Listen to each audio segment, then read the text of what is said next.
శ్రీ గురుభ్యో నమః. అక్బర్ బీర్బల్ కథల్లో భాగంగా ఇప్పుడు మనం చెప్పుకోబోయే కథ పేరు గుర్రం ఎవరిది. గుర్రం ఎవరిది, ఇది కథ పేరు. మరి ఆ గుర్రం ఎవరిదో తెలుసుకుందామా?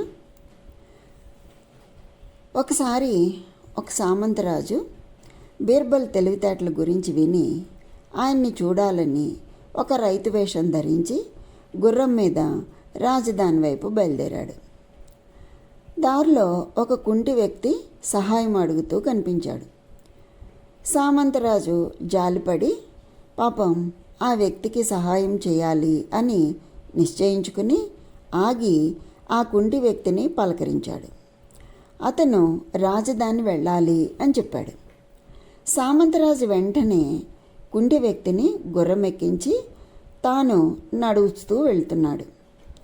రాజధాని చేరాక ఆ కుంటివాడు దిగడానికి ఇష్టపడలేదు. అంటే గుర్రం దిగడానికి ఇష్టపడలా ఆ కుంటివాడు. కేకలు అరుపులు మొదలుపెట్టాడు. సామంతరాజు నిర్ఘాంతపోయి చూస్తూ ఉండగా చుట్టూరా 10 మంది చేరారు. కుంటివాడు చేరిన జనానికి తనదే ఈ గుర్రమని, ఆ రైతు వేషంలో ఉన్న సామంతరాజును అతని పనివాడు అని చెప్పాడు. సామంతరాజేమో కాదు కాదు, గుర్రం అతనిదని, సహాయం చేస్తే ఇలా ఇరుక్కున్నట్టు చెప్పాడు. ఇద్దరూ కలిసి అక్బర్ చక్రవర్తి దర్బారుకి న్యాయం కోసం వచ్చారు. అక్బరు ఎప్పట్లాగానే బీర్బల్ని న్యాయం చెప్పమన్నాడు.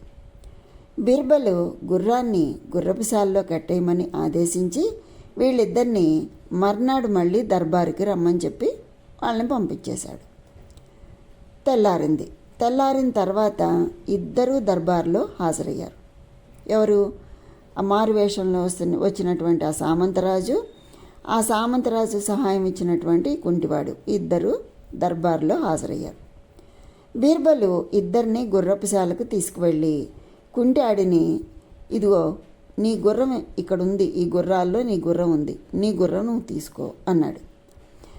అక్కడ అన్ని గుర్రాల మధ్య తనది అని వాదించిన గుర్రం తెలుసుకోలేక పాపం బిక్కమొహం వేశాడు ఆ కుంటివాడు. అదే సామంతరాజు వెంటనే తన గుర్రాన్ని గుర్తుపెట్టాడు. గుర్రం కూడా యజమానిని చూసి సంతోషంగా సకిలించింది.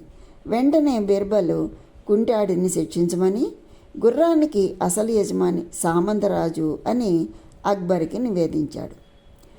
సామంతరాజు ఎంతో సంతోషంతో తనెవరో తెలియచెప్పి బీర్బల్ని ప్రశంసించి మళ్ళీ తన రాజ్యానికి తాను బయలుదేరి వెళ్ళిపోయాడు. ఈ విధంగా తన తెలివితేటలతో గుర్రం ఎవరిదో కనిపెట్టి చెప్పాడు బీర్బల్.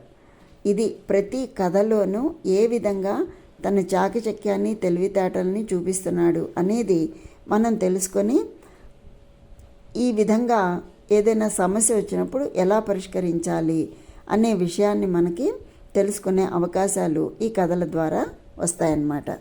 కనుక ఇంత అద్భుతమైనటువంటి తెలివితేటలు ప్రదర్శించాడు బీర్బల్. ఇప్పుడు ఈ కథలు జరిగాయా జరగలేదా అనేది పక్కన పెట్టండి. ఇందులో ఏ సమస్యకి ఎటువంటి పరిష్కారాన్ని ఇచ్చాడు అన్నదే మనం తెలుసుకోవాలి. అది కర్తవ్యం.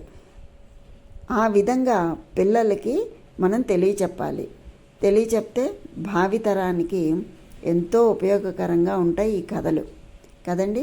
బాగుంది కదా ఈ కథ. మళ్ళీ మనం మరో మంచి కథతో కలుసుకుందాం. అంతవరకు స్వస్తి.